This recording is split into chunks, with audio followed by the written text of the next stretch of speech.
In Western Mass, we check back in on the ongoing, if very different, labors of some longtime friends. The happiest places on earth are places with lots of bikes. For Craig Della Penna, bikes are only part of his happy place. Bikes on rail trails that can transform an entire community is the gospel he's preached for decades all over New England. He and his wife, Kathy, still maintain their delightful Sugar Maple Trailside Inn in Florence, Mass., located, no surprise, a scant 8 feet from a rail trail, and where a shed full of bikes await their guests. Nice perk for an inn on a rail trail.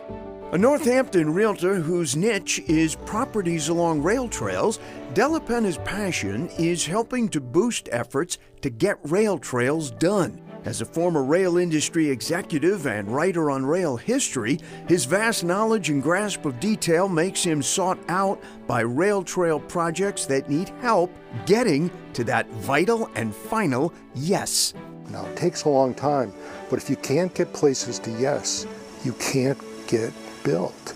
I've personally ridden on a lot of rail trails that have been coaxed into existence with Della Penna's help. But the one that consumes his time these days would be the biggest, the Mass Central Rail Trail. Following the route of the former Mass Central Railroad, the multi-use trail will wind just over 100 miles from Northampton to Boston. And now I'm getting to yes, the longest trail in New England. 59 miles of the trail are already open, often incorporating existing trails like the Norwottuck, which I was able to get on with Della Penna and go over its iconic rail bridge over the Connecticut River. What keeps you still after all this time so passionately behind creating rail trails? I love seeing places get to yes. That's all I live for. I continue this to build out the trail network to make for better communities. It was on a bit further west to the Berkshires and Great Barrington where we checked back in with Jill and Rufus Jones. We visited originally in 2021 when the New York-based couple told us the fascinating story of how they'd come to buy the former vacation home of pioneering author and early civil rights figure James Weldon Johnson.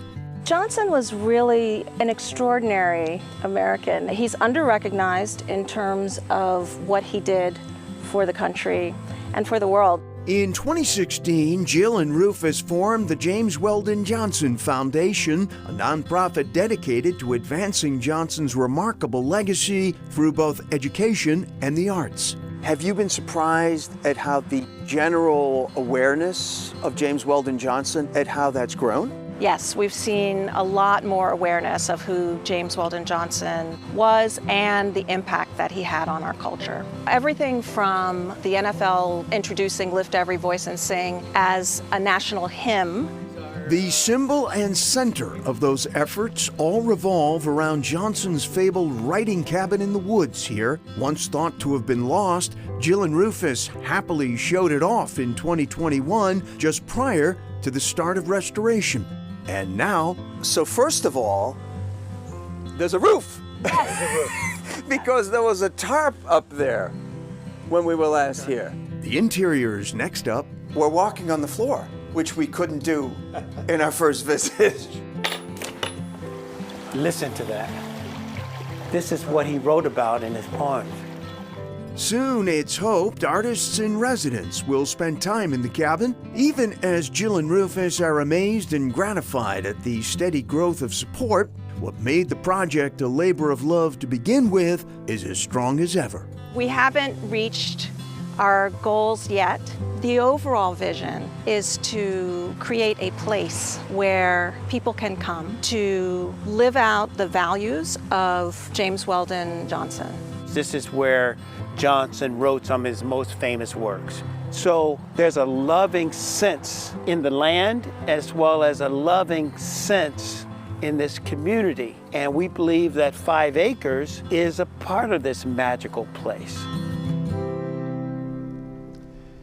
And support continues to grow for the James Weldon Johnson Foundation and for the restoration of that beautiful writing cabin. Yeah, with some major grants this year from the Mellon Foundation, the NFL, and the National Trust for Historic Preservation, among others, of course. And this fall, the foundation also partnered with Williams College to honor Johnson's incredible legacy. Wow. Still ahead, a touch of the tropics